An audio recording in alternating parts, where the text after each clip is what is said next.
Hello friends എല്ലാവർക്കും നമസ്കാരം. ഇത് നമ്മൾ ഡിസ്കസ് ചെയ്യുന്ന 2023 ചോദിച്ചിട്ടുള്ള സയൻസ് ചോദ്യങ്ങളാണ്. അപ്പോൾ ഇത് നമ്മുടെ രണ്ടാമത്തെ സയൻസിന്റെ വീഡിയോ ആണ്. ആദ്യത്തെ വീഡിയോ കാണാത്തവരുണ്ടെങ്കിൽ തീർച്ചയായിട്ടും ആ വീഡിയോ കാണുക. അപ്പോൾ അതിൽ ഡിസ്കസ് ചെയ്തിട്ടുള്ള പോയിന്റ്സുകൾ നമ്മളിവിടെ വീണ്ടും ഡിസ്കസ് ചെയ്യുന്നില്ല കേട്ടോ. അപ്പോൾ നമുക്ക് വേഗം തന്നെ സ്റ്റാർട്ട് ചെയ്യാം. പ്രകാശം ഒരു മാധ്യമത്തിൽ നിന്ന് സാന്ദ്രത വ്യത്യാസമുള്ള മറ്റൊരു മാധ്യമത്തിലേക്ക് കടക്കുമ്പോൾ അതിന്റെ പാതയ്ക്കുണ്ടാവുന്ന വ്യതിയാനം. അതിനെന്താ പറയാ? അതിന് നമ്മൾ പറയുന്നത് അപവർത്തനം അല്ലെങ്കിൽ റിഫ്രാക്ഷൻ എന്ന് പറയും അല്ലെ? റിഫ്രാക്ഷൻ. ഈ സ്റ്റാർസ് എല്ലാം മിന്നിത്തിളങ്ങുന്നതിന്റെയുള്ള റീസൺ റിഫ്രാക്ഷൻ അല്ലെ? അതേപോലെ തന്നെ സ്കെയിൽ വെള്ളത്തിലിട്ട് കഴിയുമ്പോൾ അതിങ്ങനെ ബെൻഡ് ചെയ്ത പോലെ തോന്നും റിഫ്രാക്ഷൻ. ഓക്കെ, അപ്പൊ നമ്മുടെ തോന്നലുമായിട്ട് ബന്ധപ്പെട്ട് വരുന്ന കേസുകളൊക്കെ നമ്മൾ അപവർത്തനം പറയാറുണ്ട്. അതേപോലെ തന്നെ വിസരണം എന്ന് പറഞ്ഞാൽ എന്താ? സ്കാറ്ററിംഗ് ഓഫ് ലൈറ്റ് ആണ് അല്ലെ? വിസരണം, സ്കാറ്ററിംഗ്. വികിരണം എന്ന് പറഞ്ഞാൽ എന്താ? വികിരണം എന്ന് പറഞ്ഞാൽ റേഡിയേഷൻ ആണ് കേട്ടോ. ഇനി പ്രതിപതനം എന്ന് പറഞ്ഞാൽ റിഫ്ലക്ഷൻ ആണ്. പ്രകീർണനം നമ്മുടെ മഴവില്ലൊക്കെ ഉണ്ടാവുന്ന ഒരു പ്രതിഭാസം അല്ലെ? പ്രകീർണനം പ്രകൃതിയുമായിട്ട് ബന്ധപ്പെട്ടൊക്കെ നമ്മൾ കണക്ട് ചെയ്യാൻ പറഞ്ഞിരുന്നു. അപ്പൊ മഴവില്ല് പ്രകൃതിയുടെ ഒന്നായിട്ട് കൺസിഡർ ചെയ്യുമ്പോൾ നമുക്ക് പ്രകീർണനമായിട്ടൊക്കെ ഓർത്തു വെക്കാം അല്ലെ? വൈറ്റ് ലൈറ്റ് അതിന്റെ കോൺസ്റ്റന്റ് കളേഴ്സ് ആയിട്ട് സ്പ്ലിറ്റ് ചെയ്യുന്നു പ്രകീർണനം. ഓക്കെ, അടുത്ത ചോദ്യം. ചുവടെ നൽകിയിരിക്കുന്നവയിൽ താപപ്രേക്ഷണ രീതിയിൽ ഉൾപ്പെടാത്തത് ഏതെന്നാണ് ചോദ്യം. ഓക്കെ, വളരെ ഇമ്പോർട്ടന്റ് ആയിട്ടുള്ള ഒരു ചാപ്റ്റർ ആണ് ഈ താപപ്രേഷണം. അപ്പൊ ഈ ഒരു ചാപ്റ്റർ നമ്മൾ SCERT-യിൽ നിന്ന് എടുത്തിട്ടുള്ള കുറച്ച് പോയിന്റ്സുകളാണ് ഡിസ്കസ് ചെയ്യാൻ പോകുന്നത് കേട്ടോ. ഓക്കെ, അപ്പൊ ഇവിടെ ആൻസർ വരുന്നത് ബാഷ്പീകരണമാണ്. ബാഷ്പീകരണം എന്ന് പറഞ്ഞാൽ ഇവാപൊറേഷൻ ആണ്. ചാലനമുണ്ട്, സംവഹനമുണ്ട്, വികിരണമുണ്ട്. അപ്പൊ നമുക്ക് ഇതിനെ കുറിച്ചൊന്ന് ഡിസ്കസ് ചെയ്യാം. അപ്പൊ താപപ്രേഷണം നടക്കുന്ന 3 രീതികളുണ്ട്. അതിലെ ഒന്നാണ് ചാലനം. അപ്പൊ ഞാനിവിടെ SCERT ടെക്സ്റ്റിൽ കൊടുത്തിട്ടുള്ള പോയിന്റ്സുകളായിട്ടാണ് ഇവിടെ പറഞ്ഞു പോകുന്നത് കേട്ടോ. തന്മാത്രകളുടെ സഞ്ചാരമില്ലാതെ അവയുടെ കമ്പനം മൂലം താപം ഒരു സ്ഥലത്ത് നിന്നും മറ്റൊരു സ്ഥലത്തേക്ക് പ്രസരിക്കുന്ന രീതിയാണ് അല്ലെങ്കിൽ പ്രക്രിയയാണ് ചാലനം എന്ന് പറയുന്നത്. ഓക്കെ, അപ്പൊ ചാലനം എന്ന് പറഞ്ഞാൽ കണ്ടക്ഷൻ ആണ്. അപ്പൊ കറക്റ്റ് ആയിട്ട് തന്നെ മലയാളം ഒക്കെ പഠിച്ചു പോവാട്ടോ. കാരണം കണ്ടക്ഷൻ അറിഞ്ഞിരിക്കുന്ന ഒരാൾക്ക് ചിലപ്പോൾ ചാലനം എന്ന് കൊടുത്താൽ കിട്ടണം എന്നില്ല. അപ്പൊ തന്മാത്രകളുടെ സഞ്ചാരമില്ലാതെ അവയുടെ കമ്പനം മൂലം താപം ഒരു സ്ഥലത്ത് നിന്ന് മറ്റൊരു സ്ഥലത്തേക്ക് പ്രസരിക്കുന്ന പ്രക്രിയയാണ് ചാലനം. അതായത് വളരെ സിമ്പിൾ ആയിട്ട് ഞാനൊരു എക്സാമ്പിൾ പറയാം. ഇപ്പൊ നമ്മൾ വെള്ളം ചൂടാക്കാൻ വെച്ചു. അപ്പൊ ആ പാത്രത്തിന് അനുഭവപ്പെടുന്ന ഒരു ചൂടുണ്ടല്ലോ, അത് കണ്ടക്ഷൻ കാരണമാണ്, ചാലനം വഴിയാണ്. അപ്പൊ അവിടെ തന്മാത്രകൾ സഞ്ചരിക്കുന്നില്ല, പക്ഷെ അതിന്റെ കമ്പനം മൂലം, കമ്പനം എന്ന് പറഞ്ഞാൽ എന്താ? അതിന്റെ വൈബ്രേഷൻ, അതിങ്ങനെ വൈബ്രേറ്റ് ചെയ്തിട്ടാണ് അവിടെ ഹീറ്റ് ട്രാൻസ്ഫർ നടക്കുന്നത്, അല്ലെങ്കിൽ താപം ഒരു സ്ഥലത്ത് നിന്നും മറ്റൊരു സ്ഥലത്തേക്ക് പ്രസരിക്കുന്ന പ്രക്രിയനെയാണ് നമ്മൾ ചാലനം എന്ന് പറയുന്നത് കേട്ടോ. അപ്പൊ ഈ കണ്ടക്ഷൻ നടക്കുന്നത് സോളിഡ്സിലാണ് അല്ലെങ്കിൽ ഖരപദാർത്ഥങ്ങളിലാണ് ചാലനം നടക്കുന്നത്, അല്ലെങ്കിൽ ഖരപദാർത്ഥങ്ങളിൽ താപപ്രേക്ഷണ രീതിയാണ് ചാലനം എന്ന് പറയുന്നത്. ചാലനം വഴി നന്നായി താപം കടത്തിവിടുന്ന വസ്തുക്കളെയാണ് നമ്മൾ സുചാലകങ്ങൾ എന്ന് പറയുന്നത്. സുചാലകങ്ങൾ, ആ ഒരു പോയിന്റും കൂടെ അറിഞ്ഞു വെച്ചേക്കാം കേട്ടോ. അപ്പൊ ചാലനം എന്ന് പറഞ്ഞാൽ കണ്ടക്ഷൻ ആണ്. തന്മാത്രകളുടെ സഞ്ചാരം ഇല്ലാതെ അവയുടെ കമ്പനം മൂലം താപപ്രേക്ഷണം ചെയ്യപ്പെടുന്ന രീതിയാണ് ചാലനം. അതേപോലെ ഇപ്പൊ നമ്മൾ പറഞ്ഞു നേരത്തെ വെള്ളം ചൂടാക്കാൻ വെച്ചു. അപ്പോ ആ പാത്രത്തിന് അനുഭവപ്പെടുന്ന ചൂട് നമ്മൾ പറഞ്ഞു എന്തിന്റെ കേസാണ്? ചാലനമാണെന്ന് പറഞ്ഞു അല്ലെ? സോളിഡ് ആണല്ലോ. അപ്പൊ അതേ സമയം തന്മാത്രകളുടെ സ്ഥാനമാറ്റം മുഖേന താപപ്രേക്ഷണം ചെയ്യപ്പെടുന്ന രീതിയാണ് സംവഹനം അല്ലെങ്കിൽ കൺവെക്ഷൻ. ഓക്കെ, അപ്പൊ തന്മാത്രകളുടെ സ്ഥാനമാറ്റം ഇവിടെ സംഭവിക്കുന്നുണ്ട്. അപ്പോ എന്താ പറയാ, ഹീറ്റ് അവിടെ വഹിച്ചു കൊണ്ടുപോകണ്ടെന്നൊക്കെ വേണമെങ്കിൽ ഓർക്കാം അല്ലെ? സംവഹനം, വഹിച്ചു പോകുന്നുണ്ടെന്നുള്ള രീതിയിൽ ഓർക്കാം. തന്മാത്രകളുടെ സ്ഥാനമാറ്റം മുഖേന താപപ്രേക്ഷണം ചെയ്യപ്പെടുന്ന രീതിയാണ് സംവഹനം അല്ലെങ്കിൽ കൺവെക്ഷൻ. ദ്രാവകങ്ങളിലും വാതകങ്ങളിലും നടക്കുന്ന താപപ്രേക്ഷണ രീതിയാണ് സംവഹനം. ഓക്കെ, ഇതെല്ലാം SCERT-ന്ന് എടുത്തിട്ടുള്ള പോയിന്റ്സ് ആണ് കേട്ടോ. ഇനി കരക്കാറ്റും കടൽക്കാറ്റും ഉണ്ടാകുമ്പോൾ താപപ്രേക്ഷണം നടക്കുന്ന രീതിയാണ് സംവഹനം. ഇനി അടുത്ത ഇമ്പോർട്ടന്റ് ആയിട്ടുള്ള പോയിന്റ് എന്ന് പറഞ്ഞാൽ നമ്മൾ നേരത്തെ പറഞ്ഞു ചാലനവും അതേപോലെ തന്നെ സംവഹനവും. ഇതിന് രണ്ടെണ്ണത്തിനും താപപ്രേക്ഷണം ചെയ്യപ്പെടാൻ ഒരു മാധ്യമം ആവശ്യമാണ് കേട്ടോ. ഒരു മാധ്യമം ആവശ്യമാണ് എന്നുള്ള കാര്യം ഓർത്തു വെക്കാം. ഇപ്പൊ നമ്മുടെ മൂന്നാമത്തെ ആളാണ് വികിരണം. നമ്മൾ നേരത്തെ പറഞ്ഞാണ് റേഡിയേഷൻ അല്ലെ? വിസരണം എന്ന് പറഞ്ഞാൽ സ്കാറ്ററിംഗ് ആണ്. വികിരണം എന്ന് പറഞ്ഞാൽ കിരണം, റേഡിയേഷൻ കേട്ടോ, റേഡിയേഷൻ. വികിരണമാണ്. അപ്പൊ ഒരു മാധ്യമത്തിന്റെയും സഹായമില്ലാതെ താപപ്രേഷണം ചെയ്യപ്പെടുന്ന രീതിനെയാണ് നമ്മൾ വികിരണം എന്ന് പറയാ, റേഡിയേഷൻ എന്ന് പറയാ കേട്ടോ. സൂര്യനിൽ നിന്നുള്ള താപം ഭൂമിയിൽ എത്തുന്ന രീതി വികിരണമാണ്. അപ്പൊ അങ്ങനെയൊക്കെ വേണമെങ്കിൽ ചോദിക്കാം. സൂര്യനിൽ നിന്നുള്ള താപം ഭൂമിയിൽ എത്തുന്ന രീതി വികിരണം. കത്തുന്ന ബൾബിന്റെ താഴെ നമ്മൾ നിൽക്കുമ്പോൾ നമുക്ക് ചൂട് അനുഭവപ്പെടുന്നു അല്ലെ? അതെന്തിന്റെ റീസൺ ആണ്? അത് വികിരണമാണ്. തെളിഞ്ഞ രാത്രി മേഘാവൃതമായ രാത്രിയേക്കാൾ തണുത്തിരിക്കാനുള്ള കാരണം, ഇതെല്ലാം വികിരണമാണ് കേട്ടോ. അപ്പൊ നമ്മൾ താപപ്രേഷണം 3 രീതിയിലുണ്ടെന്നുള്ളത് പറഞ്ഞു. ചാലനം ഉണ്ട്, അതുപോലെ തന്നെ സംവഹനം ഉണ്ട്, പിന്നെ വികിരണം ഉണ്ട്. ചാലനം എന്ന് പറഞ്ഞാല് എന്താ സംഭവിക്കുന്നത്? സോളിഡ്സിലാണ്, ഖരപദാർത്ഥങ്ങളിലാണ് മെയിൻ ആയിട്ട് നടക്കുന്നത്. തന്മാത്രകളുടെ സഞ്ചാരം ഇല്ലാതെ അവയുടെ കമ്പനം മൂലം ഉണ്ടാവുന്ന ഒരു താപപ്രേഷണ രീതിയാണ് ചാലനം എന്ന് പറയുന്നത്. അതേപോലെ തന്നെ സംവഹനം എന്ന് പറയുമ്പോൾ വഹിച്ചുകൊണ്ട് പോവാണല്ലേ. അപ്പൊ തന്മാത്രകളുടെ സ്ഥാനമാറ്റം മുഖേന താപപ്രേഷണം ചെയ്യപ്പെടുന്ന രീതിയാണ് സംവഹനം. അപ്പൊ നമ്മൾ പറഞ്ഞിട്ടുള്ള ചാലനത്തിലും സംവഹനത്തിലും മീഡിയം ആവശ്യമാണ്. എന്നാൽ മീഡിയത്തിന്റെ സഹായം ഇല്ലാതെയും താപപ്രേഷണം ചെയ്യപ്പെടുന്ന ഒരു രീതിയുണ്ട്. അതാണ് വികിരണം എന്ന് പറയുന്നത്. അപ്പൊ അതിന്റെയൊക്കെ എക്സാമ്പിളുകളൊക്കെ കറക്റ്റ് ആയിട്ട് പഠിച്ചു പോവാട്ടോ. ഓക്കെ. ഓക്കെ. അപ്പൊ നമുക്ക് ഇതുമായിട്ട് ബന്ധപ്പെട്ടിട്ടുള്ള ഒരു ചോദ്യം നോക്കാം. കത്തുന്ന ബൾബിന് താഴെ നിൽക്കുന്ന ആൾക്ക് താപം ലഭിക്കുന്നത് ഏത് കാരണമാണ്? ഏതാണ് റീസൺ? വികിരണം അല്ലെങ്കിൽ റേഡിയേഷൻ ആണ് അല്ലെ? ഇനി നമുക്ക് എന്താണ് ഈ താപവും അതേപോലെ തന്നെ താപനില എന്താന്നുള്ളത് നോക്കാം കേട്ടോ. അപ്പൊ ഇതിന്റെ കൂടെ തന്നെ SCERT-യിൽ കൊടുത്തുള്ള പോയിന്റ്സുകളാണ് നമ്മൾ ഡിസ്കസ് ചെയ്ത് പോകുന്നത്. ഒരു പദാർത്ഥത്തിലെ തന്മാത്രകളുടെ ആകെ ഗതികോർജ്ജത്തിന്റെ അളവിനെയാണ് നമ്മൾ താപം എന്ന് പറയാ. അതായത് ഒരു സബ്സ്റ്റൻസിനകത്തുള്ള തന്മാത്രകളുടെ ആകെ ഗതികോർജ്ജം എന്ന് പറഞ്ഞാൽ മൊത്തത്തിലുള്ള കൈനറ്റിക് എനർജീനെയാണ് നമ്മൾ താപം എന്ന് പറയാ, ഹീറ്റ് എന്ന് പറയാ. ഓക്കെ. അതേസമയം ഒരു പദാർത്ഥത്തിലെ തന്മാത്രകളുടെ ശരാശരി ഗതികോർജ്ജത്തിന്റെ അളവിനെ സൂചിപ്പിക്കുന്നതാണ് താപനില. അപ്പൊ താപം എന്ന് പറഞ്ഞാൽ ആ സബ്സ്റ്റൻസിനകത്തുള്ള അല്ലെങ്കിൽ ഒരു പദാർത്ഥത്തിലെ തന്മാത്രകളുടെ ആകെ ഗതികോർജ്ജത്തിന്റെ അളവാണ്. ടോട്ടൽ കൈനറ്റിക് എനർജിയുടെ അളവിനെയാണ് നമ്മൾ ഹീറ്റ് എന്ന് പറയാ. എന്നാൽ ഒരു പദാർത്ഥത്തിലെ ആവറേജ് കൈനറ്റിക് എനർജീനെയാണ് നമ്മൾ ടെമ്പറേച്ചർ വെച്ചിട്ട് പറയാ കേട്ടോ. ഒരു പദാർത്ഥത്തിലെ തന്മാത്രകളുടെ ശരാശരി ഗതികോർജ്ജം അതിനെയാണ് നമ്മൾ എന്തിൽ പറയാ? ടെമ്പറേച്ചർ അല്ലെങ്കിൽ താപനില എന്നുള്ള രീതിയിൽ പറയുന്നത്. അപ്പൊ ഇത് തമ്മിലുള്ള വ്യത്യാസം കറക്റ്റ് ആയിട്ട് മനസ്സിലാക്കുക. ഒന്ന് ടോട്ടൽ കൈനറ്റിക് എനർജി ആണെങ്കിൽ ഹീറ്റ്, ടെമ്പറേച്ചർ എന്ന് പറഞ്ഞാൽ എന്താണ്? ആവറേജ് കൈനറ്റിക് എനർജിയാണ്. ഓക്കെ. അപ്പൊ ആ വ്യത്യാസം കറക്റ്റ് ആയിട്ട് മനസ്സിലാക്കി വെക്കുക. പ്രസ്താവന തരത്തിലുള്ള ചോദ്യങ്ങളൊക്കെ വേണമെങ്കിൽ ചോദിക്കാം. ഇനി അടുത്ത പോയിന്റ്, ജലത്തിന് ഏറ്റവും കൂടുതൽ സാന്ദ്രത ഉണ്ടാവുന്ന താപനില ഏത് ടെമ്പറേച്ചറിലാണ്? ജലത്തിന് ഏറ്റവും കൂടുതൽ സാന്ദ്രത ഉണ്ടാവുന്ന ടെമ്പറേച്ചർ അത് 4 ഡിഗ്രി സെൽഷ്യസ് ആണ്. ജലത്തിന് ഏറ്റവും കൂടുതൽ സാന്ദ്രത എന്ന് പറഞ്ഞാൽ ഡെൻസിറ്റി ആണ് കേട്ടോ. ഡെൻസിറ്റി ഉണ്ടാവുന്ന താപനില എന്ന് പറഞ്ഞാൽ ടെമ്പറേച്ചർ. അത് ഏത് ടെമ്പറേച്ചർ ആണ്? 4 ഡിഗ്രി സെൽഷ്യസ് ആണ്. അപ്പൊ നമ്മുടെ SCERT-യിൽ കൊടുത്തിട്ടുള്ള ഒരു ഗ്രാഫ് ഞാൻ നിങ്ങൾക്ക് കാണിച്ചു തരാം. ഇതെല്ലാവരും പഠിക്കുക, വളരെ ഇമ്പോർട്ടന്റ് ആയിട്ടുള്ള ഒരു ഗ്രാഫാണ്. ഓക്കെ. അപ്പൊ ഇവിടെ നമ്മൾ ആദ്യം നോക്കുന്നത് വോളിയവും ടെമ്പറേച്ചറും തമ്മിലുള്ള ഒരു ഗ്രാഫാണ് ഇവിടെ കൊടുത്തിട്ടുള്ളത്. വോളിയവും ടെമ്പറേച്ചറും, വ്യാപ്തവും ടെമ്പറേച്ചറും കേട്ടോ. അപ്പൊ നമുക്ക് എല്ലാവർക്കും അറിയാം, ഈ ഒരു ഗ്രാഫാണ് കേട്ടോ ഞാൻ ഡിസ്കസ് ചെയ്യുന്നത്. നമുക്ക് എല്ലാവർക്കും അറിയാം, ഏതൊരു വസ്തുവും നമ്മളിങ്ങനെ തണുപ്പിച്ച് കൊണ്ടുവരുമ്പോ എന്താ പറ്റുക? അതിന്റെ വോളിയം അല്ലെങ്കിൽ അതിന്റെ വ്യാപ്തം കുറഞ്ഞു വരും അല്ലെ? അപ്പൊ ഇവിടെ നോക്കിയേ, കണ്ടോ, 100 ഡിഗ്രിയിൽ നിന്ന് ഇങ്ങനെ തണുപ്പിച്ച് വന്നു കഴിയുമ്പോഴേക്കും കണ്ടോ, വന്നു കഴിഞ്ഞിട്ട് ഇങ്ങനെ വോളിയം കുറഞ്ഞു വരികയാണ്. എന്നിട്ട് 4 ഡിഗ്രി എത്തിക്കഴിഞ്ഞപ്പോ, ഇതാണ് നമ്മുടെ 4 അല്ലെ? 4 ഡിഗ്രി എത്തിക്കഴിഞ്ഞപ്പോ മാക്സിമം വോളിയം കുറഞ്ഞു അല്ലെ? മാക്സിമം വോളിയം കുറഞ്ഞു. അതിനുശേഷം എന്താ പറ്റുന്നേ? കണ്ടോ, പതുക്കെ വോളിയം കൂടി വരികയാണ് കണ്ടോ. ഇങ്ങനെ പോകുമ്പോ 4-നേക്കാളും കുറഞ്ഞു ഇങ്ങനെ വരുമ്പോ എന്താ പറ്റിയ? വോളിയം കൂടി വരികയാണ്. അപ്പൊ അതിന് നമുക്ക് എന്താ മനസ്സിലായേ? 4 ഡിഗ്രി സെൽഷ്യസിലാണ് ഏറ്റവും കുറവ് വ്യാപ്തം. ഓക്കെ, 4 ഡിഗ്രി സെൽഷ്യസിലാണ് ഏറ്റവും കുറവ് വ്യാപ്തം അനുഭവപ്പെടുന്നത്. അപ്പൊ ആ ഒരു പോയിന്റ് പ്രത്യേകം നോട്ട് ചെയ്യുക. അപ്പൊ വേണമെങ്കിൽ ഇങ്ങനെ ചോദിക്കാം, ഏത് ഡിഗ്രി സെൽഷ്യസിലാണ് ഏറ്റവും കുറവ് വ്യാപ്തം അനുഭവപ്പെടുന്നത്? ഏത് ടെമ്പറേച്ചറിലാണ്? 4 ഡിഗ്രി സെൽഷ്യസിലാണ്. ഓക്കെ. ഇനി അതിന്റെ നേരെ ഓപ്പോസിറ്റ് ആണ് നമ്മൾ ഡെൻസിറ്റിയുടെ കേസിൽ പറയണത്. ഡെൻസിറ്റി എന്ന് പറഞ്ഞാൽ സാന്ദ്രതയാണ്. അപ്പൊ സാന്ദ്രത എന്ന് പറഞ്ഞാൽ എന്താ? Mass by volume. അപ്പൊ വ്യാപ്തം കുറയുന്നതനുസരിച്ചിട്ട് ഡെൻസിറ്റി കൂടും അല്ലെ? വ്യാപ്തം കുറയുന്നതനുസരിച്ചിട്ട് ഡെൻസിറ്റി കൂടും. അപ്പൊ നമ്മൾ പറഞ്ഞു ഏറ്റവും കുറവ് വ്യാപ്തം അനുഭവപ്പെടുന്ന ടെമ്പറേച്ചർ എന്ന് പറയുന്നത് 4 ഡിഗ്രി സെൽഷ്യസ് ആണ്. അപ്പൊ നിങ്ങൾ നോക്കിയേ, ഈ രണ്ടാമത്തെ ഗ്രാഫ് നോക്കിയേ, ഈ 4 ഡിഗ്രി സെൽഷ്യസിലാണ്, ഇതല്ലേ 4, ഈ 4 ഡിഗ്രി സെൽഷ്യസിലാണ് ഏറ്റവും കൂടുതൽ ഡെൻസിറ്റി അനുഭവപ്പെടുന്നത്. മനസ്സിലായോ?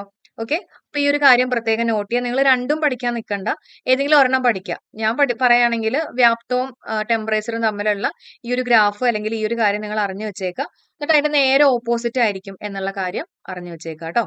ഇനി താപനിലയുടെ SI യൂണിറ്റ് കെൽവിൻ ആണ്. ഇതൊക്കെ വേണമെങ്കിൽ ചോദിക്കാം. താപനിലയുടെ SI യൂണിറ്റ് എന്താണ്? കെൽവിൻ ആണ് കേട്ടോ. കെൽവിൻ. സാധാരണയായിട്ട് താപനില അളക്കുന്ന യൂണിറ്റ് ഡിഗ്രി സെൽഷ്യസ് ആണ്. താപോർജ്ജത്തിന്റെ SI യൂണിറ്റ് ജൂൾ. നമ്മൾ പഠിച്ചിട്ടുണ്ട് ഊർജ്ജം അല്ലെ? എനർജിയുടെ യൂണിറ്റ് എന്ന് പറയുന്നത് ജൂളാണ്.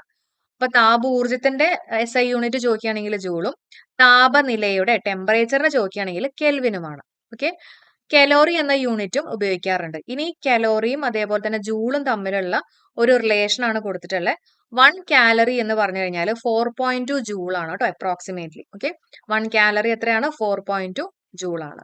ഓക്കെ. ഇപ്പോ നമ്മൾ SCERT-യിൽ കൊടുത്തിട്ടുള്ള പോയിന്റ്സ് ആണ് ഡിസ്കസ് ചെയ്ത് പോകുന്നത്. അടുത്ത പോയിന്റ് നോക്കാം. കേവല പൂജ്യം എന്ന് പറയപ്പെടുന്ന ഊഷ്മാവ് എത്രയാണ്? ആൻസർ -273 ഡിഗ്രി സെൽഷ്യസ് ആണ് അല്ലെ. ഡിഗ്രി സെൽഷ്യസിൽ പറയുമ്പോൾ -273 ആണ്.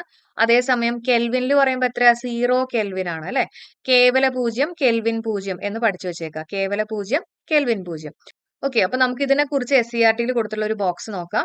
ഓക്കെ, അപ്പൊ എന്താണ് എബ്സല്യൂട്ട് സീറോ അല്ലെങ്കിൽ കേവല പൂജ്യം? കേവല പൂജ്യം എന്ന് പറഞ്ഞാൽ എന്താ? തന്മാത്രകളുടെ ഗതികോർജം പൂജ്യമായിട്ട് മാറുന്ന താപനില. അതായത് തന്മാത്രകളുടെ കൈനറ്റിക് എനർജി ഉണ്ടല്ലോ, ഗതികോർജം, അത് പൂജ്യമായിട്ട് മാറുന്ന ഒരു ടെമ്പറേച്ചർ ഉണ്ട്. ആ ടെമ്പറേച്ചർ ഡിഗ്രി സെൽഷ്യസിൽ പറയുകയാണെങ്കിൽ -273 ഡിഗ്രി സെൽഷ്യസ്, അല്ലെങ്കിൽ കൃത്യമായിട്ട് പറയുകയാണെങ്കിൽ -273.15 ഡിഗ്രി സെൽഷ്യസ് ആണ്. അതേസമയം കെൽവിനിൽ പറയുകയാണെങ്കിൽ എത്രയാണ്? 0 കെൽവിൻ ആണ്. അതാണ് ഞാൻ നിങ്ങളോട് പറഞ്ഞ കേവല പൂജ്യം കെൽവിൻ പൂജ്യം എന്നുള്ള രീതിയിൽ പഠിച്ചു വെക്കാം. അപ്പൊ ഏത് താപനിലയിലാണോ കൈനറ്റിക് എനർജി പൂജ്യമാവുന്നത്, ആ താപനില കേട്ടോ, അതിനെയാണ് നമ്മൾ എന്ത് പറയുന്നത്? അബ്സല്യൂട്ട് സീറോ അല്ലെങ്കിൽ കേവല പൂജ്യം എന്ന് പറയുന്നത്. ഓക്കെ, കെൽവിനിൽ പറയുകയാണെങ്കിൽ 0 കെൽവിന്, ഡിഗ്രി സെൽഷ്യസിൽ പറയുകയാണെങ്കിൽ -273 ഡിഗ്രി സെൽഷ്യസ് അല്ലെങ്കിൽ -273.15 ഡിഗ്രി സെൽഷ്യസ്. നമുക്ക് അടുത്ത ചോദ്യം നോക്കാം. ശുദ്ധജലത്തിന്റെ pH മൂല്യം എത്രയായിരിക്കും? ഇപ്പൊ നിങ്ങൾ ഈ ക്വസ്റ്റ്യൻ പേപ്പർ നോക്കിക്കഴിഞ്ഞാൽ അറിയായിരിക്കും, ഇപ്പൊ ഈ pH മൂല്യവുമായിട്ട് ബന്ധപ്പെട്ട് കുറെ ചോദ്യങ്ങൾ വരുന്നുണ്ട് അല്ലെ. അപ്പൊ pH മൂല്യം എത്രയാണ്? ശുദ്ധജലത്തിന്റെ pH മൂല്യം എത്രയാണ്? ആൻസർ വരുന്നത് 7 ആണ്. അപ്പൊ ഇതിനെ കുറിച്ച് നമ്മുടെ SCERT ടെക്സ്റ്റിൽ എന്താണ് കൊടുത്തതെന്നുള്ളത് നമുക്ക് ജസ്റ്റ് ഒന്ന് നോക്കാം കേട്ടോ. ഓക്കെ, അപ്പൊ നമ്മുടെ SCERT ടെക്സ്റ്റിലെ 5ാമത്തെ ചാപ്റ്റർ ആണ് കേട്ടോ, 9th സ്റ്റാൻഡേർഡിലെ 5ാമത്തെ കെമിസ്ട്രി ചാപ്റ്റർ ആണ് ആസിഡുകൾ, ബേസുകൾ, ലവണങ്ങൾ. ഓക്കെ, അപ്പൊ ഇതിൽ നമ്മുടെ pH നെ കുറിച്ചുള്ള ഒരു ബോക്സും കാര്യങ്ങളൊക്കെ നമുക്ക് പഠിക്കാനുണ്ട്. ഞാൻ ജസ്റ്റ് ഒന്ന് കാണിച്ചു തരാം കേട്ടോ. ഓക്കെ, ഇപ്പൊ ഇവിടെ നോക്കുകയാണെങ്കിൽ നിങ്ങൾക്ക് കാണാം pH മൂല്യം എന്ന് പറഞ്ഞു കൊടുത്തിട്ടുണ്ട് കേട്ടോ. അപ്പൊ ഇതില് പദാർത്ഥങ്ങളുടെ ആസിഡ് ബേസ് സ്വഭാവം കണ്ടുപിടിക്കുന്നതിന്റെ ശാസ്ത്രീയ മാർഗം pH മൂല്യം നിർണ്ണയിക്കലാണ്. ഓക്കെ, അപ്പോ ഏതെങ്കിലും ഒരു പദാർത്ഥം അസിഡിക് നേച്ചർ ആണോ അല്ലെങ്കിൽ ബേസിക് സ്വഭാവമാണോ കാണിക്കണേന്ന് അറിയാൻ വേണ്ടിയിട്ട് അതിന്റെ pH മൂല്യം നോക്കിക്കഴിഞ്ഞാൽ നമുക്ക് അറിയാൻ പറ്റും എന്നുള്ളതാണ് പറഞ്ഞിട്ടുള്ളത്. ഓക്കെ, ഇനി ഇവിടെ അറിഞ്ഞിരിക്കേണ്ടത് ഡാനിഷ് ശാസ്ത്രജ്ഞനായിട്ടുള്ള സോറൻസൺ ആണ് pH സ്കെയിൽ ആവിഷ്കരിച്ചിട്ടുള്ളത്. അപ്പൊ ആരാണ് ഇത് ആവിഷ്കരിച്ചതെന്ന് ചോദിക്കുകയാണെങ്കിൽ സോറൻസൺ. വളരെ ഇമ്പോർട്ടന്റ് ആയിട്ടുള്ള ഒരു പോയിന്റ് ആണ് കേട്ടോ. ഇനി ഇവിടെ നോക്കുകയാണെങ്കിൽ കണ്ടോ, 7 വരെ കൊടുത്തിട്ടുണ്ട്. അപ്പൊ 7ന് താഴെയുള്ളത്, അതായത് 0 തൊട്ട് 7 വരെയുള്ളത് അസിഡിക് നേച്ചറും 7 തൊട്ട് 14 വരെയുള്ളത് ബേസിക് നേച്ചറും ആണ്. അപ്പൊ 7 എന്ന് പറയുമ്പോൾ നിർവീര്യമായിട്ട് വരും കേട്ടോ. അപ്പൊ വേണമെങ്കിൽ ഇങ്ങനെ ഒരു ചോദ്യം ചോദിക്കാം, 7ന് മീതെ pH സ്കെയിലിൽ 7ന് മീതെ കാണിക്കുന്നത് ബേസിക് നേച്ചർ ആയിട്ടുള്ള ലൈനുകളാണ് കേട്ടോ. 7ന് താഴെ വരുന്നത് അസിഡിക് നേച്ചർ ആണ്. ഓക്കെ, ഇനി 7 എന്ന് പറഞ്ഞാൽ നിർവീര്യമാണ് എന്നുള്ള കാര്യം ഓർത്തു വെക്കാം. ഓക്കെ, അപ്പൊ ജലത്തിന്റെ ചോദിക്കുകയാണെങ്കിൽ അത് 7 ആണ്, നിർവീര്യമാണെന്നുള്ളത് അറിഞ്ഞു വെച്ചേക്കുക. അതേപോലെ തന്നെ ഇവിടെ നമുക്ക് നോക്കാനായിട്ട്, ഇവിടെ കണ്ടോ, ജലം നിറമാറ്റമില്ല. കണ്ടോ, പേപ്പറിന്റെ നിറമാറ്റമില്ല, pH മൂല്യം 7 ആണ്. അസിഡിക് ആണോ ബേസ് ആണോ എന്ന് ചോദിക്കുകയാണെങ്കിൽ നിർവീര്യം. ഓക്കെ, അപ്പൊ ഈ ഒരു ബോക്സ് എല്ലാവരും പഠിച്ചേക്കുക. അപ്പൊ നമ്മൾ ഇതിനെ ബേസ് ചെയ്തിട്ടുള്ള ഒരു വീഡിയോ ചെയ്തിട്ടുണ്ട്. നമ്മുടെ pH വാല്യൂവിനെ കുറിച്ച് ഒരു കോഡ് ക്ലാസ് പോലത്തെ ഒരു വീഡിയോ ആണ്. അത് കാണാത്തവരുണ്ടെങ്കിൽ ഞാൻ അതിന്റെ ലിങ്ക് കമന്റ് ആയിട്ട് കൊടുത്തേക്കാം കേട്ടോ. ഇനി ഇവിടെ നമ്മൾ പഠിക്കേണ്ട ഇമ്പോർട്ടന്റ് ആയിട്ടുള്ള വേറൊരു കാര്യം, ഇവിടെ നോക്കിക്കഴിഞ്ഞാൽ നിങ്ങൾക്ക് അറിയാം, ക്യാരറ്റ്, ക്യാബേജ് തുടങ്ങിയ വിളകൾക്ക് അനുയോജ്യമായിട്ടുള്ള pH 7 മുതൽ 8 വരെയാണ് കേട്ടോ. അത് എല്ലാവരും അറിഞ്ഞു വെച്ചേക്കുക. ഓക്കെ, ക്യാരറ്റ്, ക്യാബേജ് തുടങ്ങിയ വിളകൾക്ക് അനുയോജ്യമായിട്ടുള്ള pH എത്രയാണ്? 7 മുതൽ 8 വരെയാണ്. എന്നാൽ pH 5നോട് അടുത്ത മണ്ണാണ് ഉരുളക്കിഴങ്ങ് പോലുള്ള വിളകൾക്ക് അഭികാമ്യം. ഓക്കെ, അപ്പൊ ഉരുളക്കിഴങ്ങ് പോലുള്ള വിളകൾക്ക് പറ്റിയിട്ടുള്ള മണ്ണിന്റെ pH വാല്യൂ എത്രയാണ്? pH 5 ആണ്. pH 5 ആണെന്നുള്ള കാര്യം ഓർത്തു വെച്ചേക്കുക. ഓക്കെ, അപ്പൊ ഇതിനെക്കുറിച്ച് കൂടുതൽ ഡീറ്റെയിൽസ് ഒക്കെ നമ്മുടെ ടെക്സ്റ്റിൽ കൊടുത്തിട്ടുണ്ട്. അപ്പൊ എല്ലാവരും വായിച്ചു നോക്കുക കേട്ടോ. 5ാമത്തെ ചാപ്റ്റർ ആണ്, കെമിസ്ട്രി 9th സ്റ്റാൻഡേർഡിലെ 2nd ബുക്കാണ് കേട്ടോ. അടുത്ത ക്വസ്റ്റ്യൻ നോക്കാം. ആറ്റത്തിന്റെ സൗരയൂഥ മാതൃക ആരുടെ സംഭാവനയാണ് എന്നുള്ളതാണ് ചോദ്യം. ആരുടെയാണ്? അത് റൂദർഫോർഡിന്റെ ആണ് അല്ലെ. ഓപ്ഷൻ സി ആണ് ആൻസർ ആയിട്ട് വരിക. അപ്പൊ അവിടെ ജസ്റ്റ് ഒന്ന് അറിഞ്ഞു വെച്ചേക്കാം, ബോർ മോഡൽ അല്ലെങ്കിൽ ബോർ ആണ് ഈ ഓർബിറ്റും അതേപോലെ തന്നെ ഓർബിറ്റൽ, അതായത് ഷെൽസും സബ് ഷെൽസിനെയും കുറിച്ചിട്ടുള്ള ഒരു കൺസെപ്റ്റ് ഇൻട്രൊഡ്യൂസ് ചെയ്തിട്ടുള്ളത് ബോർ ആണ്. അപ്പൊ അദ്ദേഹത്തിന്റെ ആ മോഡലിനെ ബോർ മോഡൽ എന്ന് അറിയപ്പെടുന്നു. അതേപോലെ തന്നെ വാട്ടർ മെലൺ മോഡൽ അല്ലെങ്കിൽ തണ്ണീർമത്തൻ മോഡൽ, പ്ലം പുഡിംഗ് മോഡൽ എന്നൊക്കെ അറിയപ്പെടുന്നത് ആരുടെ മോഡലാണ്? ജെ തോംസന്റെ ആണ്. ജെ തോംസന്റെ ആണ് വാട്ടർ മെലൺ മോഡൽ അല്ലെങ്കിൽ തണ്ണിമത്തൻ മോഡൽ എന്നൊക്കെ അറിയപ്പെടുന്നത്. ഓക്കെ, അപ്പൊ തണ്ണിമത്തന്റെ താ വെച്ചിട്ട് തന്നെ തോംസൺ ആയിട്ടൊന്ന് ഓർത്തു വെക്കാം അല്ലെ, രണ്ടും ടി ആണെന്നുള്ള രീതിയിൽ ഓർത്തു വെക്കാം. അതേപോലെ തന്നെ സൗരയുധത്തിലേക്ക് നമ്മൾ ഫോർഡ് കാർ ഓടിച്ചിട്ടൊക്കെ വെറുതെ പോവാണെന്നൊക്കെ വെറുതെ ഓർത്തു വെക്കാം, നമുക്ക് തെറ്റാതിരിക്കാൻ വേണ്ടിയിട്ട്. നമ്മൾ ഇതെല്ലാം പഠിച്ചു കഴിയുമ്പോൾ ചിലപ്പോൾ തെറ്റാനുള്ള സാധ്യതയുണ്ട്. അപ്പൊ ഒന്ന് ജസ്റ്റ് മൈൻഡിൽ ഉറപ്പിച്ച് വെച്ചേക്കാം കേട്ടോ. ഇനി നമുക്ക് SCERT കൊടുത്തിട്ടുള്ള പോയിന്റ്സുകൾ നോക്കാം. ഓക്കെ, വളരെ ഇമ്പോർട്ടന്റ് ആയിട്ടുള്ള ഒരു ചാപ്റ്റർ ആണ്. SCERT class 9th first chapter ആണ് ആറ്റത്തിന്റെ ഘടന. ഓക്കെ, അപ്പൊ അതിൽ കൊടുത്തിട്ടുള്ള കാര്യങ്ങൾ നമുക്ക് ജസ്റ്റ് ഒന്ന് നോക്കാം. ഈ പറഞ്ഞ പോലെ ഓരോ മോഡൽസിനെ കുറിച്ച് പറഞ്ഞിട്ടുണ്ട് കേട്ടോ. അപ്പൊ അതിൽ ആദ്യം പറഞ്ഞിട്ടുള്ളത് ഏതാ, ആറ്റത്തിന്റെ പ്ലം പുഡിംഗ് മോഡൽ ആണ്. Plum pudding model. ഓക്കെ, അപ്പോൾ ഇതിൽ കൊടുത്തിട്ടുള്ള എന്താ, ആറ്റത്തിൽ നെഗറ്റീവ് ചാർജ് കണങ്ങളുടെ സാന്നിധ്യം ബോധ്യപ്പെട്ടപ്പോൾ J Thomson plum pudding model അവതരിപ്പിച്ചു അല്ലെ. പ്ലം പുഡിംഗ് മോഡൽ അവതരിപ്പിച്ചിട്ടുള്ള ആരാന്ന് ചോദിക്കുകയാണെങ്കിൽ ജെ തോംസൺ. നമ്മൾ നേരത്തെ പറഞ്ഞു തണ്ണിമത്തൻ മോഡൽ എന്ന് പറഞ്ഞു, അതേപോലെ തന്നെ പ്ലം പുഡിംഗ് മോഡൽ കേട്ടോ. തണ്ണിമത്തന്റെ തായും തോംസന്റെ തായും ഒക്കെ ആയിട്ട് ഓർത്ത് വയ്ക്കാം. ഇനി ഇതനുസരിച്ചിട്ട് പോസിറ്റീവ് ചാർജുള്ള ഒരു ഗോളത്തിൽ നെഗറ്റീവ് ചാർജുള്ള ഇലക്ട്രോണുകൾ വിന്യസിച്ചിരിക്കുന്നു. കണ്ടോ, ഇവിടെ പോസിറ്റീവും അതേപോലെ തന്നെ നെഗറ്റീവും എല്ലാം ഉണ്ട് കേട്ടോ. ഇനി ഗോളത്തിലെ ആകെ പോസിറ്റീവ് ചാർജുകളുടെയും നെഗറ്റീവ് ചാർജുകളുടെയും എണ്ണം തുല്യമായിരിക്കും. ഓക്കെ, അതായത് പോസിറ്റീവ് ചാർജിന്റെ എണ്ണവും നെഗറ്റീവ് ചാർജിന്റെ എണ്ണവും തുല്യമായിരിക്കും. അതിനാൽ ആറ്റം വൈദ്യുതപരമായിട്ട് നിർവീര്യമാണ് എന്നുള്ളതാണ് പറഞ്ഞിട്ടുള്ളത് ഈ ഒരു മോഡൽ അനുസരിച്ചിട്ട്. എന്നാൽ പല പരീക്ഷണ ഫലങ്ങൾക്കും വിശദീകരണം നൽകാൻ തോംസൺ മാതൃകയ്ക്ക് സാധിച്ചില്ല. അതിനാൽ ഈ മാതൃക പിന്തള്ളപ്പെട്ടു. ഓക്കെ, അപ്പൊ ഇതാണ് നമ്മുടെ ആറ്റത്തിന്റെ പ്ലം പുഡിംഗ് മോഡൽ. ഇതേപോലെയുള്ള മോഡൽസ് ഇമ്പോർട്ടന്റ് ആണ്. ആറ്റത്തിന്റെ ഘടന എന്ന് പറഞ്ഞിട്ടുള്ള ചാപ്റ്ററിലാണ് കേട്ടോ ഇതെല്ലാം കൊടുത്തിട്ടുള്ളത്. ഓക്കെ, ഇനി അടുത്ത് നോക്കിയ റൂദർഫോർഡിന്റെ ഗോൾഡ് ഫോയിൽ എക്സ്പെരിമെന്റ് ആണ്. അപ്പം അതിൽ കൊടുത്തിട്ടുള്ള കുറച്ച് കാര്യങ്ങൾ ഇവിടെ ബോക്സ്, ഇതേപോലെ നിങ്ങൾ SCERTയിലെ ബോക്സ് കാണുമ്പോൾ അത് വിടരുത്, അത് കറക്റ്റ് ആയിട്ട് പഠിച്ചു പോവുക. ആറ്റത്തിന്റെ ന്യൂക്ലിയസ് എന്നൊരു കേന്ദ്രമുണ്ട്. ഈ ഗോൾഡ് ഫോയിൽ എക്സ്പെരിമെന്റിൽ നിന്ന് കണ്ടുപിടിച്ചിട്ടുള്ള കുറച്ച് കാര്യങ്ങളാണ് കേട്ടോ. ആറ്റത്തിന്റെ വലുപ്പവുമായിട്ട് താരതമ്യം ചെയ്യുമ്പോൾ ന്യൂക്ലിയസിന്റെ വലുപ്പം വളരെ കുറവാണ്. ഓക്കെ, അപ്പൊ ആറ്റത്തിന്റെ സൈസ് വെച്ച് നോക്കുമ്പോൾ ന്യൂക്ലിയസിന്റെ സൈസ് കുറച്ചും കൂടെ ചെറുതാണ് കേട്ടോ. ഇനി ആറ്റത്തിന്റെ മുഴുവൻ പോസിറ്റീവ് ചാർജും മാസ് ഏകദേശം പൂർണ്ണമായിട്ടും ന്യൂക്ലിയസിൽ കേന്ദ്രീകരിച്ചിരിക്കുന്നു. അപ്പോൾ ആറ്റത്തിന്റെ മുഴുവൻ പോസിറ്റീവ് ചാർജും, നമുക്കറിയാം ആറ്റത്തിന്റെ ന്യൂക്ലിയസിനകത്ത് എന്തൊക്കെയുണ്ട്, പ്രോട്ടോൺസ് ഉണ്ട് അല്ലെ. പ്രോട്ടോൺസിന്റെ ചാർജ് എന്താ, പോസിറ്റീവ് ആണ്. പിന്നെ എന്തുണ്ട്, ന്യൂട്രോൺസ് ഉണ്ട്. ന്യൂട്രോൺസിന്റെ ചാർജ് ഉണ്ടോ, ഇല്ല അല്ലെ.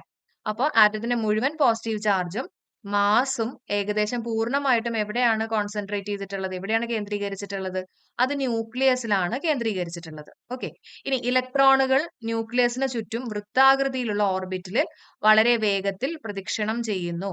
അപ്പൊ ന്യൂക്ലിയസിനകത്ത് പ്രോട്ടോൺസും ന്യൂട്രോൺസും ആണ് ഉള്ളത്. അതിന് ചുറ്റിനും ഇലക്ട്രോൺസ് ഓർബിറ്റിൽ റിവോൾവ് ചെയ്യുന്നു അല്ലെങ്കിൽ പ്രദക്ഷിണം ചെയ്യുന്നു എന്നുള്ളതാണ് കൊടുത്തിട്ടുള്ളത് കേട്ടോ.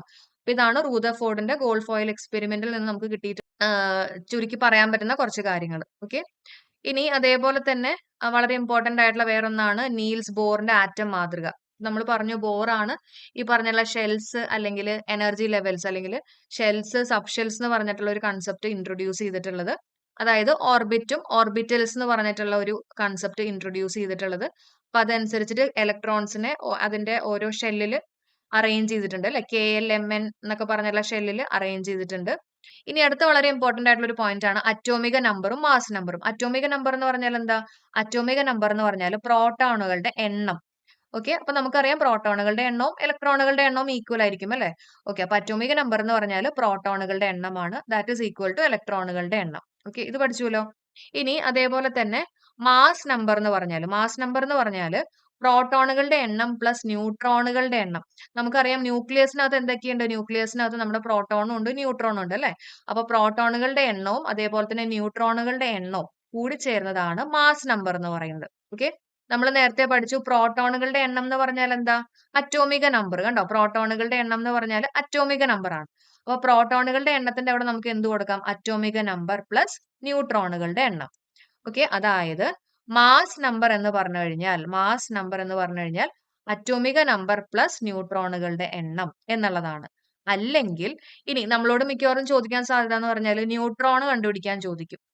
ന്യൂട്രോണുകളുടെ എണ്ണം നമ്മൾ എങ്ങനെ കണ്ടുപിടിക്കും, മാസ് നമ്പറിൽ നിന്ന് അറ്റോമിക് നമ്പർ സബ്ട്രാക്ട് ചെയ്താൽ മതി അല്ലെ, കുറച്ചാൽ മതി. അപ്പൊ മാസ് നമ്പർ മൈനസ് അറ്റോമിക നമ്പർ ആണ് ന്യൂട്രോണുകളുടെ എണ്ണം. ഇതെല്ലാവരും പഠിച്ചു വെച്ചേക്കുക, ഇമ്പോർട്ടന്റ് ആണ് കേട്ടോ. ഓക്കെ, അപ്പൊ ഞാനൊരു ചോദ്യം ചോദിക്കാം. ഇപ്പൊ ഇവിടെ കൊടുത്തേക്കണ കണ്ടോ, 35 Cl17 പറഞ്ഞ് കൊടുത്തിട്ടുണ്ട്. അപ്പൊ ഇതിനകത്ത് നമ്മൾ ന്യൂട്രോൺ കണ്ടുപിടിക്കാൻ പറയുകയാണെങ്കിൽ എന്ത് ചെയ്യണം, മുകളിൽ കൊടുത്തിട്ടുള്ളതാണ് മാസ് നമ്പർ, താഴെ കൊടുത്തിട്ടുള്ളതാണ് അറ്റോമിക് നമ്പർ. അപ്പൊ 35 - 17 എത്രയായിരിക്കും ന്യൂട്രോണിന്റെ എണ്ണം, 18 ആണ് ന്യൂട്രോണിന്റെ എണ്ണം. മനസ്സിലായോ, 18 ആയിരിക്കും നമ്മുടെ ന്യൂട്രോണിന്റെ എണ്ണം. ഓക്കെ, ഇനി ഇതിനകത്ത് എത്ര പ്രോട്ടോൺസ് ഉണ്ടെന്ന് ചോദിക്കുകയാണെങ്കിൽ എന്ത് പറയും, പ്രോട്ടോൺസ് എന്ന് പറയുന്നത് അറ്റോമിക് നമ്പർ ആണ് അല്ലെ. അപ്പൊ പ്രോട്ടോൺസ് എത്രയാ, 17 അല്ലെ. പ്രോട്ടോൺസ് എന്ന് പറയുന്നത് 17. ഇലക്ട്രോൺസ് എത്രയുണ്ട്, electrons is equal to number of protons. അപ്പൊ ഇലക്ട്രോൺസ് എന്ന് പറഞ്ഞാലും 17 ആണ്. ഇനി ഈ ഒരു ക്വസ്റ്റ്യൻ നോക്കിയേ, ഇതിനകത്ത് ന്യൂട്രോൺസ് എത്രയാ? 40 മൈനസ് 20. 20 ആണ് ആൻസർ ആയിട്ട് കിട്ടുക അല്ലെ? എത്ര പ്രോട്ടോൺസ് ഉണ്ട്? 20 ഉണ്ട്. എത്ര ഇലക്ട്രോൺസ് ഉണ്ട്? പ്രോട്ടോൺസും ഇലക്ട്രോൺസും സെയിം ആണ്, അപ്പൊ 20. ഇതിൽ നോക്കുകയാണെങ്കിൽ 20 ന്യൂട്രോൺസ്, 20 പ്രോട്ടോൺസ്, 20 ഇലക്ട്രോൺസ് ആണ് വരുന്നത്. ഓക്കെ, അപ്പൊ ഇതൊക്കെ വളരെ ഇമ്പോർട്ടന്റ് ആണ്. നമ്മുടെ SCERT കൊടുത്തിട്ടുള്ള ചാപ്റ്റർ എല്ലാവരും നോക്കി പോവാട്ടോ. ഞാനിപ്പോ ഇതിനകത്ത് ഇമ്പോർട്ടന്റ് ആയിട്ടുള്ള മെയിൻ പോയിന്റ്സുകൾ മാത്രമാണ് പറഞ്ഞു പോകുന്നത്. ഓക്കെ, ഇനി വളരെ ഇമ്പോർട്ടന്റ് ആയിട്ടുള്ള വേറൊരു പോയിന്റ് ആണ് ഐസോടോപ്പുകൾ. ഐസോടോപ്പ് നിങ്ങൾ ശ്രദ്ധിച്ചിട്ടുണ്ടാവും, മിക്ക ക്വസ്റ്റ്യൻ പേപ്പറിൽ ഉണ്ടാവാറുണ്ട് ഐസോടോപ്സ്. അതിൽ പ്രത്യേകം എടുത്ത് പറയുകയാണെങ്കിൽ നമ്മുടെ ഹൈഡ്രജന്റെ ഐസോടോപ്സ് വളരെ ഇമ്പോർട്ടന്റ് ആണ്. ഓക്കെ, അപ്പൊ ഹൈഡ്രജന്റെ ഐസോടോപ്സ് നോക്കുകയാണെങ്കിൽ അതിലുള്ളത് പ്രോട്ടിയം, ഡ്യൂട്ടീരിയം, ട്രിഷ്യം, ഇങ്ങനെ 3 ഐസോടോപ്പുകളാണ് ഹൈഡ്രജന് മെയിൻ ആയിട്ട് നമ്മൾ പറയുന്നത്. ഓക്കെ, അപ്പൊ പ്രോട്ടിയത്തിന് അത് വേണമെങ്കിൽ ഇങ്ങനെ ഒരു ചോദ്യം ചോദിക്കാം. അതായത് ന്യൂട്രോണുകൾ ഇല്ലാത്ത ഹൈഡ്രജന്റെ ഐസോട്രോപ്പ് ചോദിക്കുകയാണെങ്കിൽ പ്രോട്ടിയം ആണ്. നിങ്ങൾ ഇവിടെ നോക്കിക്കഴിഞ്ഞാൽ അറിയാം, പ്രോട്ടിയത്തിന്റെ 1H1 എന്ന് പറഞ്ഞാണ് കൊടുത്തിട്ടുള്ളത് അല്ലെ? അപ്പൊ ന്യൂട്രോൺസ് എങ്ങനെ കണ്ടുപിടിക്കുക? Mass number minus atomic number, 1 minus 1 0. അപ്പൊ ഇവിടെ എത്ര ന്യൂട്രോൺസ് ഉണ്ട്?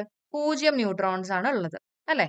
അപ്പൊ 1H1 കേട്ടോ, അതാണ് പ്രോട്ടിയത്തിന്റെ. ഇനി ഡ്യൂട്ടേരിയത്തിന്റെ കേസ് പറയുകയാണെങ്കിൽ 2H1 ആണ്. അപ്പൊ ഇവിടുത്തെ ന്യൂട്രോൺസ് ചോദിക്കുകയാണെങ്കിൽ എത്രയാണ്? 2 മൈനസ് 1, 1 ന്യൂട്രോൺ ആണ് ഇവിടെ ഉള്ളത്. ഇവിടെ 0 ന്യൂട്രോൺ. ഇനി മൂന്നാമത്തെ കേസ് ആണെങ്കിൽ 2 ന്യൂട്രോൺ. 2 ന്യൂട്രോൺ ഉള്ള ഹൈഡ്രജന്റെ ഐസോടോപ്പ് ചോദിക്കുകയാണെങ്കിൽ ട്രിഷ്യം അല്ലെ? ഇനി എന്താണ് ഐസോടോപ്പ് എന്നുള്ളത് നമുക്ക് നോക്കാം. അപ്പൊ നമ്മളിവിടെ ഈ 3 കേസ് നോക്കുമ്പോഴും നിങ്ങൾക്കറിയാം, ഈ താഴെ കൊടുത്തിരിക്കുന്ന 1 എല്ലായിടത്തും സെയിം തന്നെയാണ് അല്ലെ? എല്ലായിടത്തും താഴെ 1 തന്നെയാണ്. മോളിൽ പക്ഷെ മാറ്റം വന്നിട്ടുണ്ട്. അതായത് മാസ് നമ്പറിൽ മാറ്റം വന്നിട്ടുണ്ട്. അതേസമയം അറ്റോമിക് നമ്പർ സെയിം ആണ്. അപ്പൊ ഇങ്ങനെയുള്ള ഒന്നിനെയാണ് നമ്മൾ എന്ത് പറയാ? ഐസോടോപ്പ് എന്ന് പറയാ കേട്ടോ, ഐസോടോപ്പ്. അപ്പൊ ഇവിടെ നോക്കിയേ, ഒരേ അറ്റോമിക നമ്പറും വ്യത്യസ്ത മാസ് നമ്പറുമുള്ള ഒരേ മൂലകത്തിന്റെ വ്യത്യസ്ത ആറ്റങ്ങളാണ് ഐസോടോപ്പുകൾ. മനസ്സിലായോ? അറ്റോമിക് നമ്പർ സെയിം ആയിരിക്കും. എന്തായിരിക്കും വ്യത്യാസം വരുന്നത്? ടോപ്പിലുള്ള ആളാണ് വ്യത്യാസം വരിക എന്ന് ഓർക്കാം. ഐസോടോപ്പ് അല്ലേ? അപ്പൊ അത് മാത്രം പഠിച്ചു വെച്ചേക്ക്. ടോപ്പിലുള്ള ആള് വ്യത്യാസം വരും എന്നുള്ളത് പഠിച്ചു വെക്കാം. അങ്ങനെയുള്ള ഒന്നിനെയാണ് നമ്മൾ എന്ത് പറയാ? ഐസോടോപ്പ് എന്നുള്ളത് പറയാ. പ്രത്യേകിച്ച് എല്ലാവരും പഠിച്ചു വെച്ചേക്ക, നമ്മുടെ ഹൈഡ്രജന്റെ ഐസോടോപ്പുകൾ പ്രോട്ടിയം, ഡ്യൂട്ടീരിയം, ട്രിഷ്യം. ഇല്ല, ന്യൂട്രോൺ ഇല്ലാത്ത ഹൈഡ്രജന്റെ ഐസോടോപ്പ് പ്രോട്ടിയം.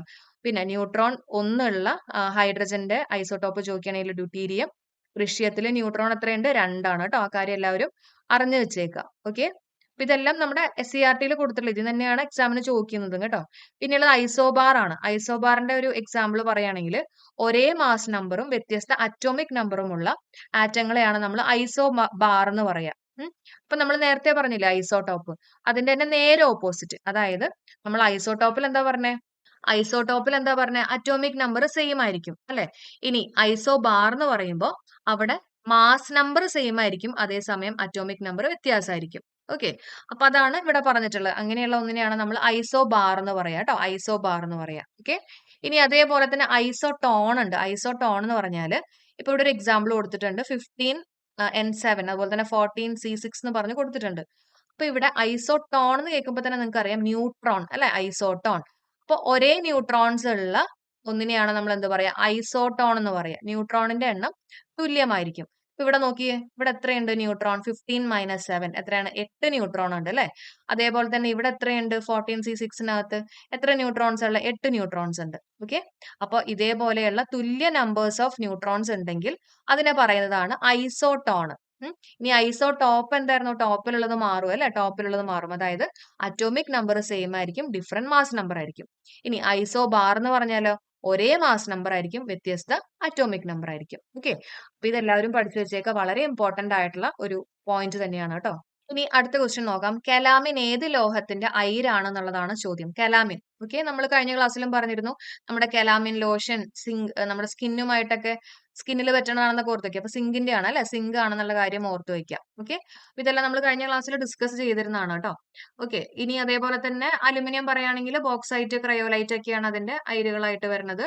പിന്നെ അയണിന്റെ ചോദിക്കുകയാണെങ്കിൽ hematite, magnetite, iron pyrites. Copper ചോദിക്കുകയാണെങ്കിൽ ഏതൊക്കെയാണ്? മാലക്കൈറ്റ് അല്ലെ? കോപ്പറിന്റെ മാല, അതുപോലെ തന്നെ കുപ്രൈറ്റ്, കാൽക്കോ പൈറൈറ്റ്. ഓക്കെ, അപ്പൊ ഇതൊക്കെ നമ്മൾ കഴിഞ്ഞ ക്ലാസ്സിൽ പഠിപ്പിച്ചുകൊണ്ടാണ് ഞാൻ വേഗം പറഞ്ഞു പോകുന്നത് കേട്ടോ. ഇനി അടുത്ത ചോദ്യം, ഉത്കൃഷ്ട വാതകങ്ങൾ ആധുനിക പീരിയോഡിക് ടേബിളിൽ ഏത് ഗ്രൂപ്പിൽ ഉൾപ്പെടുന്നു എന്നുള്ളതാണ് ചോദ്യം. അപ്പൊ ഞാൻ SCERT ഒന്ന് കാണിച്ചിട്ട് നിങ്ങളെ പഠിപ്പിച്ചു തരാം. അപ്പോൾ ഇതിന്റെ ആൻസർ വരുന്നത് ഗ്രൂപ്പ് 18 ആണെന്നുള്ളത് അറിഞ്ഞു വെച്ചേക്കാം. ഓക്കെ, അപ്പോൾ ഇത് നമ്മുടെ SCERT ടെക്സ്റ്റിൽ കൊടുത്തിട്ടുള്ളത് തന്നെയാണ്. രണ്ടാമത്തെ ചാപ്റ്റർ ആണ്. 9ാമത്തെ ടെക്സ്റ്റിലെ ഫസ്റ്റ് ടെക്സ്റ്റിലെ രണ്ടാമത്തെ ചാപ്റ്റർ ആണ് കേട്ടോ. പീരിയോഡിക് ടേബിളിനെ കുറിച്ച് നമുക്ക് ഒരുപാട് കാര്യങ്ങൾ പീരിയോഡിക് ടേബിളിൽ പഠിക്കാനുണ്ട്. വളരെ ഇമ്പോർട്ടന്റ് ആയിട്ടുള്ള ചാപ്റ്റർ ആണ്.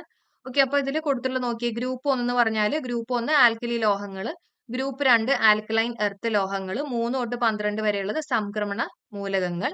ഓക്കെ, ട്രാൻസിഷൻ എലിമെന്റ്സ് എന്ന് പറയും. 13ാമത്തെ ഗ്രൂപ്പിനെ ബോറോൺ എന്ന് പറയും അല്ലെ. 13 നമ്മളൊന്ന് കമ്പൈൻ ചെയ്ത ബി വെച്ചിട്ട് കിട്ടുമല്ലോ. അപ്പൊ 13 ബോറോൺ ഗ്രൂപ്പ് എന്നാണ് പറയാ. 14 കാർബൺ ആണ്, 15 നൈട്രജൻ, 16 ഓക്സിജൻ, 17 ഹാലജൻ.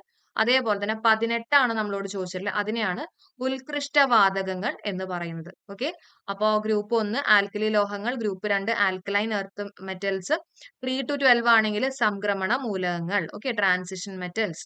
ഇനി 13 ബോറോൺ ആണ്. 14 എന്ന് പറയുമ്പോൾ കാർബൺ അല്ലെ. അപ്പൊ നമ്മുടെ കാർ ഓർത്താൽ മതി, 4 ടയർ എന്നൊക്കെ ഓർക്കാം. അപ്പൊ 14 കാർബൺ കുടുംബം തുടങ്ങുന്നത്. 15 നൈട്രജൻ ആണ്. 15 നൈട്രജൻ, 16 ഓക്സിജൻ, 17 ഹാലജൻ, 18 ഉത്കൃഷ്ട വാതകങ്ങൾ. ഓക്കെ, അപ്പൊ നമ്മൾ ഈ പറഞ്ഞിട്ടുള്ള പീരിയോഡിക് ടേബിളിന്റെയും വീഡിയോ ചെയ്തിട്ടുണ്ട്. അതിന്റെ ലിങ്ക് ഞാൻ കൊടുത്തേക്കാം. അപ്പൊ ആർക്കെങ്കിലും ഡൗട്ട് ഉണ്ടെങ്കിൽ ആ വീഡിയോ കൂടെ കാണുക കേട്ടോ. ഓക്കെ, അപ്പൊ നമുക്കിനി അടുത്ത പോയിന്റിലേക്ക് കയറാം. അടുത്ത ചോദ്യം, ഒരു ഗോളീയ ദർപ്പണത്തിന്റെ ഫോക്കസ് ദൂരം 15 സെന്റിമീറ്റർ. ഫോക്കസ് ദൂരം എത്രയാണ് കൊടുത്തിട്ടുള്ളത്?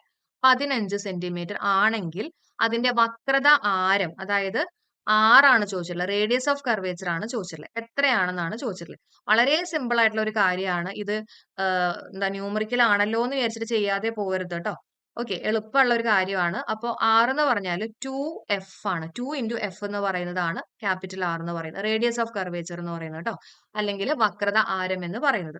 അപ്പൊ 2 × 15, അതായത് 30 സെന്റിമീറ്റർ ആയിരിക്കും നമ്മുടെ ആൻസർ ആയിട്ട് വരിക. ഓക്കെ, ഓക്കെ, അപ്പൊ ഇതേപോലത്തെയുള്ള ക്വസ്റ്റ്യൻസ്, ഇതേപോലെയുള്ള ന്യൂമറിക്കൽസ് ഒക്കെ വേണമെങ്കിൽ നിങ്ങൾക്ക് തീർച്ചയായിട്ടും കമന്റ് ചെയ്യാം. ഞാൻ വേണമെങ്കിൽ അതിന്റെ സെപ്പറേറ്റ് ക്ലാസ് ആയിട്ട് എടുത്തു തരാം കേട്ടോ. അപ്പൊ നമുക്ക് തൽക്കാലം ഇത്രയും ക്വസ്റ്റ്യൻസ് ഡിസ്കസ് ചെയ്യാം. അടുത്ത ദിവസം നമുക്ക് കൂടുതൽ കാര്യങ്ങൾ ഡിസ്കസ് ചെയ്യാം. അപ്പൊ ഇന്നത്തെ ക്ലാസ് എല്ലാവർക്കും യൂസ്ഫുൾ ആയിട്ട് തോന്നിയിട്ടുണ്ടെങ്കിൽ തീർച്ചയായിട്ടും എല്ലാവരും ഒന്ന് ലൈക്ക് ചെയ്യുക. തീർച്ചയായിട്ടും നിങ്ങളുടെ അഭിപ്രായങ്ങൾ കമന്റ് ചെയ്യുക. അതേപോലെ തന്നെ സപ്പോർട്ട് ചെയ്യാനും നമ്മുടെ ചാനൽ സബ്സ്ക്രൈബ് ചെയ്യാനും മറക്കല്ലേ. നമുക്ക് അടുത്ത വീഡിയോയിൽ കാണാം. Thank you so much for support.